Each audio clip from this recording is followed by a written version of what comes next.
Okay, I think we're live now. So, welcome everybody to yet another Facebook Live session, this time on IELTS Listening Section 3, 5 Reasons for Getting a Low Band Score. Now, if you're tuning in from Instagram Live, welcome. You might want to head on to the Facebook page to take a look at our live streaming session and take part in a Q&A, or even simply leave a comment in the comment section if you have a question regarding this part of the test. Okay, so let's get started with our lesson objective for today. Now, hopefully by the end of this session, you'll be able to better understand how to complete a matching lists activity or a task, which is quite common in in different parts of the test. It could be in section 3, could be in section 2 or 4, depending. But a matching activity is quite a common task that some candidates I know are struggling with. And then also we're going to look at the importance of identifying the number of options that we have in the task itself, and also listen out for synonyms and similar phrases that could help you get the score, get the correct answer to get a high score in your listening section. Okay, so first off, let's get started on the problems that some candidates seem to have in this part of the listening test. Okay, let me just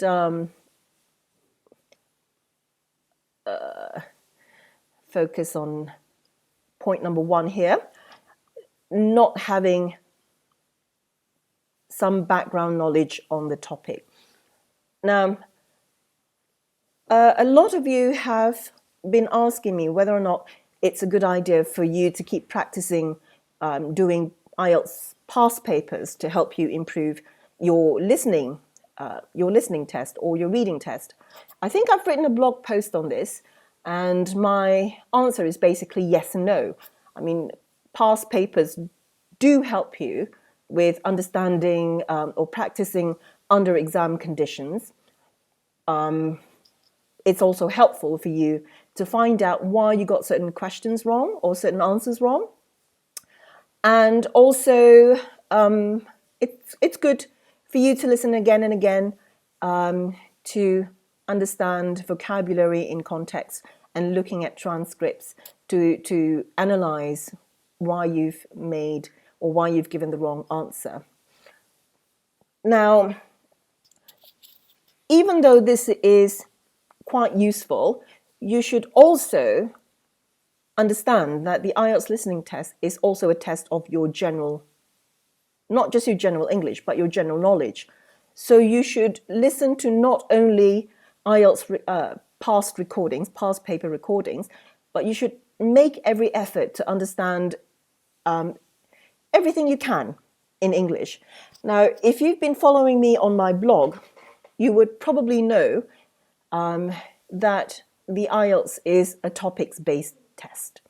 So it would be a good idea for you to have some sort of background knowledge on certain topics like sports, or medical technology, or space exploration, or obesity, and so on. Okay, so those who tend to do very well in the IELTS listening test are those who have practiced listening to English the most, not just limiting themselves to past papers, but also to certain topics to help them understand the topic better as they go along. Now, you're not expected to have any sort of technical knowledge related to the topic you're going to be tested on, but it would be a good idea for you to have some sort of knowledge, even though you know all candidates are not expected to have specialist knowledge on the subject that they're about to listen to or write about or talk about. So knowing just a little bit of everything, not in-depth knowledge, just a little bit of everything would probably put you on the right track as to understanding where the recording or where you stand on the topic when you listen to the recording. Okay? Right. So my advice for you is to listen to a little bit of English every day.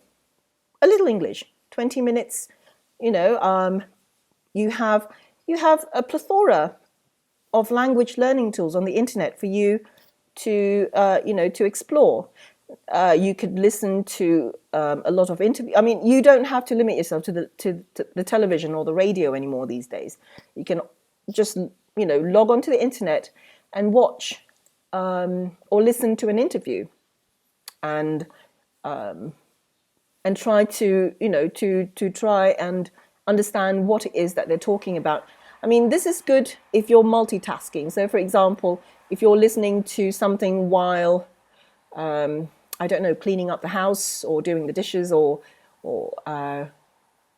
washing your car, it's a good habit for you to develop, because this is something that doesn't require much effort. So try to listen to a little bit of English every day, every single day, and try to be consistent with it. So if you happen to I don't know, listen to an interview about chess or the grandmasters of chess. If the topic of chess comes out in the recording, then you would be at an advantage over someone who does not know anything about chess, for instance. Okay, or psychology, for instance. If you have been listening to something recently on the topic of child psychology, again, you would be at an advantage over somebody who hasn't been exposed to that sort of topic. Okay, now the next problem is candidates falling for the trick. Now, what trick do I mean here in the IELTS test? Now, you have to make sure that you don't get tricked, because the listening tests, including reading tests, will often try to deceive you by giving you something that looks like the correct answer first and then changing this to something else later in the recording. So you might hear somebody agreeing to do something at the start of the recording, and then they might change their mind and say, no, I prefer to do this. Yeah.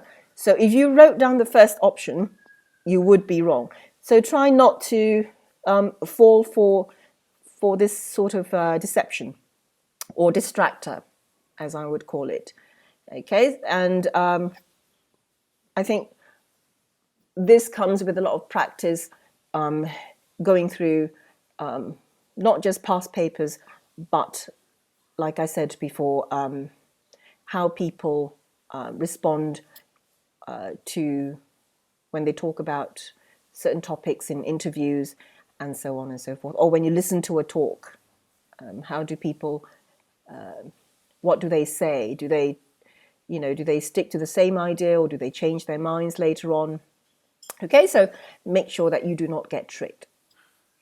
Now, the third problem that candidates seem to be having is not getting used to listening the recording once. Okay, in the IELTS test, much unlike the FCE or CAE or CPE tests, you only get to listen to the recording once. You don't get a second chance. So if you miss the first train, then you're not going to be able to board the next train, to put it idiomatically. So make sure that you get used to listening to things only once. Now, if you're studying with a teacher, your teacher will, inevitably let you listen to a recording maybe twice or 3 times to help you understand what you need to follow to answer the questions accurately. I mean, this is fine. I mean, if you're doing the same thing in your self-study, when you analyze your mistakes, when you're doing exam practice, that's okay. If you're focusing on accuracy, that's okay. But as much as possible, try to do it under test conditions, which means that you could only listen to the recording once. Okay, so think about what it is that you want to focus on when you practice listening. Do you want to focus on accuracy because the vocabulary is just far too difficult for you? Then I suppose you can listen to it 2 or 3 times. But if you want to focus on tests, being able to manage under test conditions, then do it only once. So be clear on the purpose of your practice first before you start listening to an IELTS recording. Okay, now 4th problem is messy handwriting. Now the good news is that you can actually write down your answers in capital letters throughout the test paper. Sorry, excuse me. Yeah, you need to make sure that your handwriting is legible enough for your assessor or your marker to understand what it is they're reading. And make sure that you, if you're not using capital letters, make sure that you dot your I's, cross your T's, and try not to use too much cursive, I think. Try to separate your letters if possible, if your cursive handwriting is not going to be clear enough for your marker to understand what you're saying or what your answer is. Okay? And go through your answers at least once at the end of your recordings. Make sure that you have put your answers in the right boxes. Okay, I cannot stress this enough. I've seen a lot of situations where people have put the right answer in the wrong box. So not only will you have to concentrate on making sure that your handwriting is legible, also make sure that you have positioned your answers properly. And finally, this is quite a common problem. I think a lot of candidates tend to treat the listening test as just a listening test. It is not just a listening test. It tests your understanding, your understanding ability, your reading skills, your writing skills, your spelling skills, and your vocabulary skills. So it's not just about listening. You know, it tests you on all of these areas. So make sure that you practice all of these skills as much as possible in test conditions for you to be ready to sit for the test properly. Okay, so if you can identify with some of these problems, I hope you will do something to rectify the situation. For example, I think problem number 1 is something that a lot of people can start doing right now. You know, expose yourself to as much language as possible on, you know, from videos or podcasts that you can listen to. Make sure that you don't get distracted by different answers that are shown, that are, you know, found in the recording. Make sure that you listen to any sort of recordings once only. Make sure that you work on having neat handwriting, and make sure that you focus on improving your general English skills. Okay, so what we're going to do now is we're going to try and work on an example past paper. And just before we do this, I'd like to focus on your background knowledge or your vocabulary or your understanding of different subjects that some universities offer. Okay, so I've got here a list of subjects: media studies, women in power, identity and popular culture, intro to cultural theory, and culture and society. Now, what you're about to listen to are two people discussing different courses at university, and these are the names of different courses at university in English. So let's test your understanding of this. So this involves a little bit of background knowledge. So if you are currently a student at university, I think you may find some of these terms quite familiar. Okay, so let's try to match them up first. Picture A. What do you think that could be? I mean, looking closely at the picture, I'm just going to give you a few seconds to think about what you think picture A describes.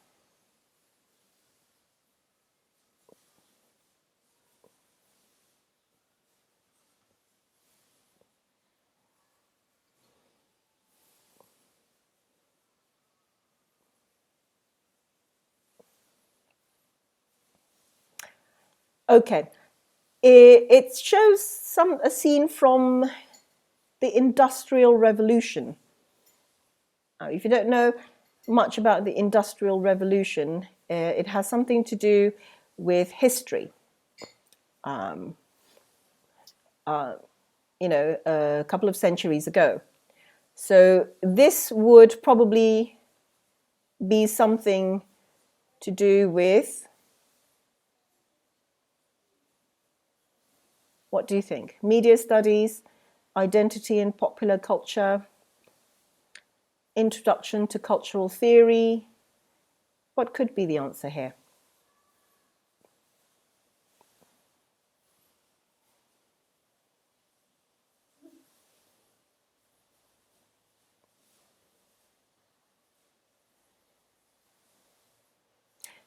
Quite tricky, isn't it?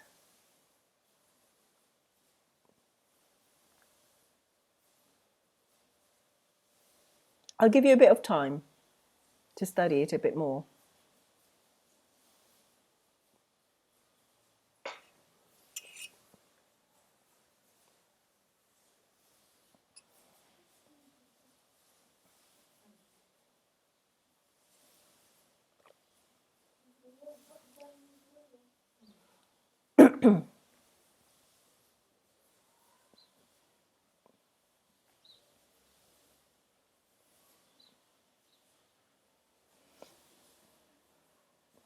Okay, well, if your guess is culture and society, you are absolutely right. Okay, so culture and society would involve a little bit of history and cultural movement of certain groups in society of different countries. So culture and society would be A. Okay, let's take a look at picture B. Could it be media studies, women and power, introduction to cultural theory, or identity and popular culture?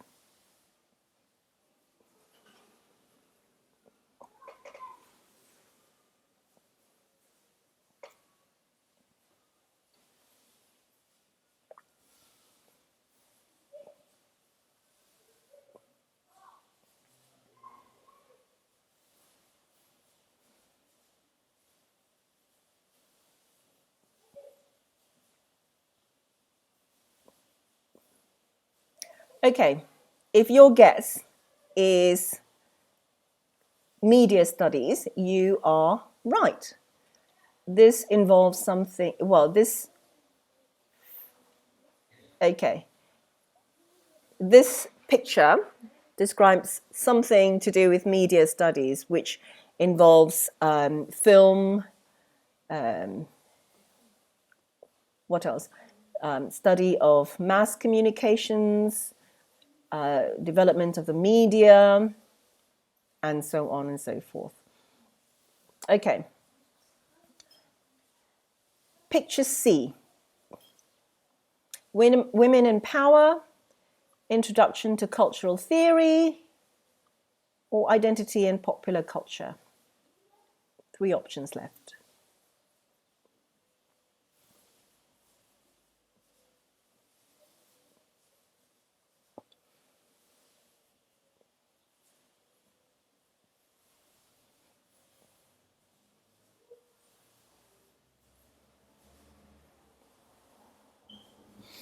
Okay, this could be something to do with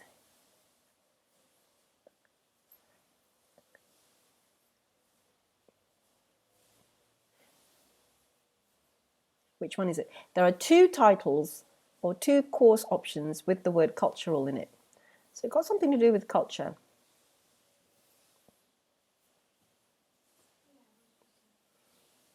What could the options be?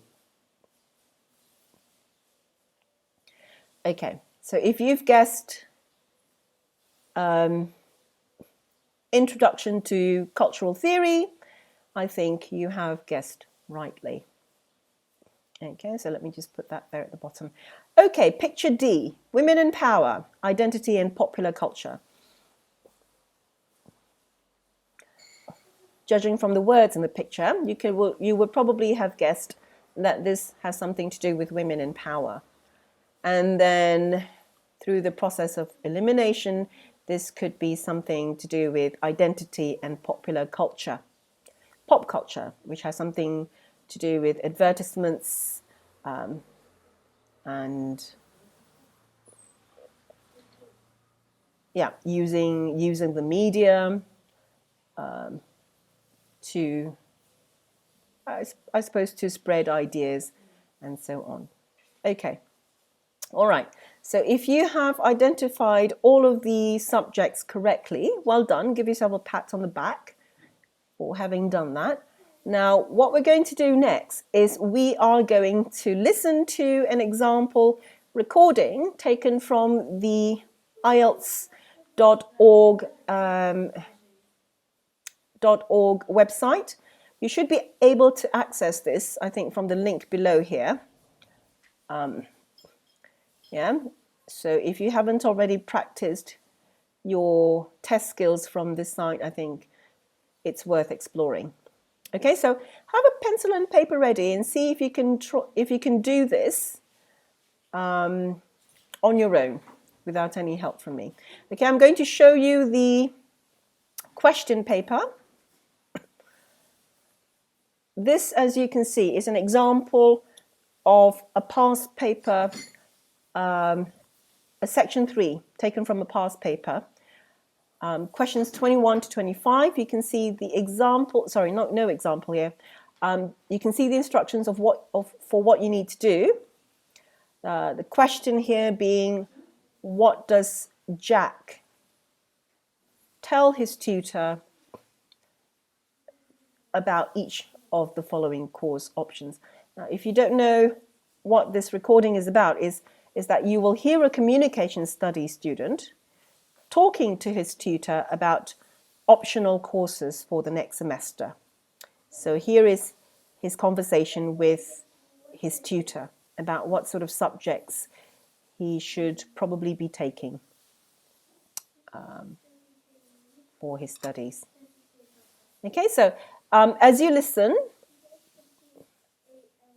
you have to choose one option out of the 3 for questions 21, 22, 23, 24, 25. So you've got 5 questions here. You have to choose whether he'll definitely do this course option, he may or may not do it, or he won't do it. So you can see that this is a list of the subjects that we've looked at earlier. And your job is to listen carefully and tell and identify whether or not he says yes to each of these options, to one of these options, no, or may not. So A, B, or C. Okay. And also, if you look at the instructions here, always read the instructions. It says you may choose any letter more than once. Okay, so just because you've used A, it doesn't mean that you can't use A anymore. You can use A or B or C more than once. All right then, so are you ready? All right, I'm going to play the recording now. Good luck.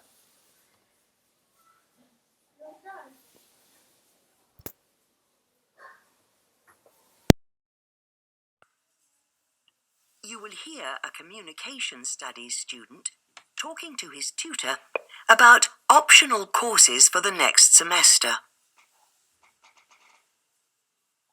Come in. Oh, hello, Jack. Have a seat. Right. You said you wanted to see me to talk about your options next semester? That's right. We have to decide by the end of next week. Really, I'd like to do all 5 options, but we have to choose 2, don't we?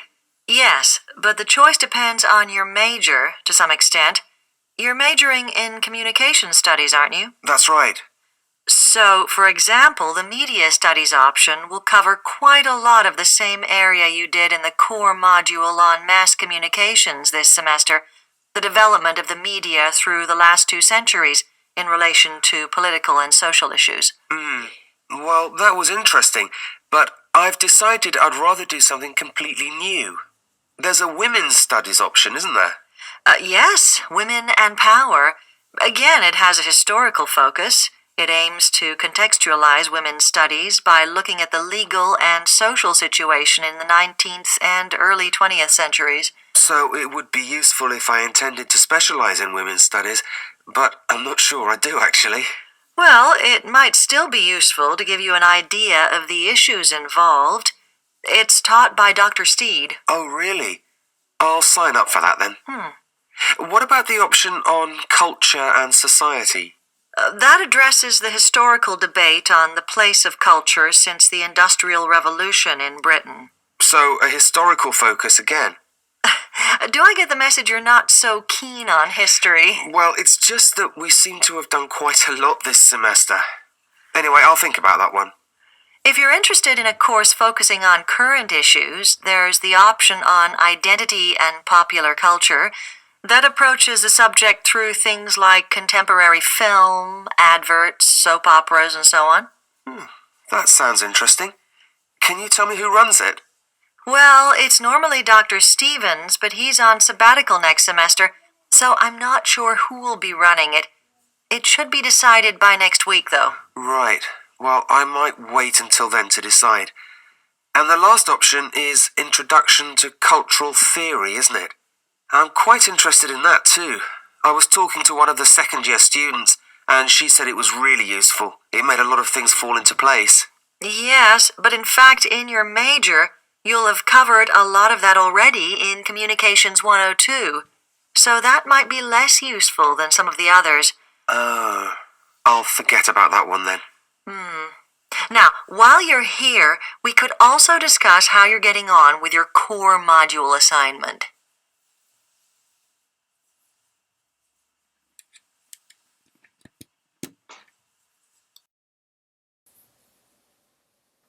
Okay, I hope you got all of that. Excuse me. Before I give you the answers, or before we look at the answers together, let's focus on how we should be arriving at the correct answers for each of these course options. Okay, now 21, starting with media studies. Will he do it? Will he not do it? Or 50-50, may or may not do it. Let's take a look at the transcript here. Okay, this is the beginning of the conversation. And here he starts talking about the media studies option. Okay, and if you listen to the recording carefully, he mentioned, that was interesting. Okay, now this is the trick that I was telling you about earlier. Well, that was interesting. And then he's kind of changed his mind, hasn't he? He then suddenly says, but I've decided I'd rather do something completely new. So based on this decision alone, we know that he is not going to do media studies. So if you have given, if you have written or given the answer C to this one, then you are absolutely right. Okay, so he has decided not to do it for the simple fact that he's just changed his mind.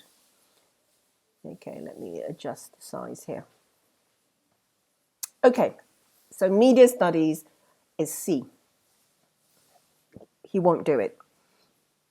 What about women in power? Let's take a look at the transcript again. Excuse me. Okay, and then they move on to discussing the course option of women in power, where Dr. Ray talks about what the subject involves. Let's take a look at his response here. He says, so it would be useful if I intended to specialize in women's studies. So here, this is the distractor again, the trick again that I was telling you about. It would be useful. So it sounds like a positive reaction. And then again, he kind of changed his mind. Instead of being certain, he says, but I'm not sure. I do actually. Okay? And, you know, he moves on to, yeah, maybe I will, maybe I won't do it. And then Dr. Ray mentions that the professor teaching the course is Dr. Steed. And then he says, oh, really? I'll sign up for that then. Okay, so here we've got a positive reaction, an initial positive reaction, and then maybe yes, maybe no. And then suddenly he changed his mind again. So, you know, if you have put B, option B, as your answer, then you may have already fallen for that trick. It's not that he may or may not do it, okay? He will definitely do it based on the response, well, I'll sign up for that then. So this is answer A.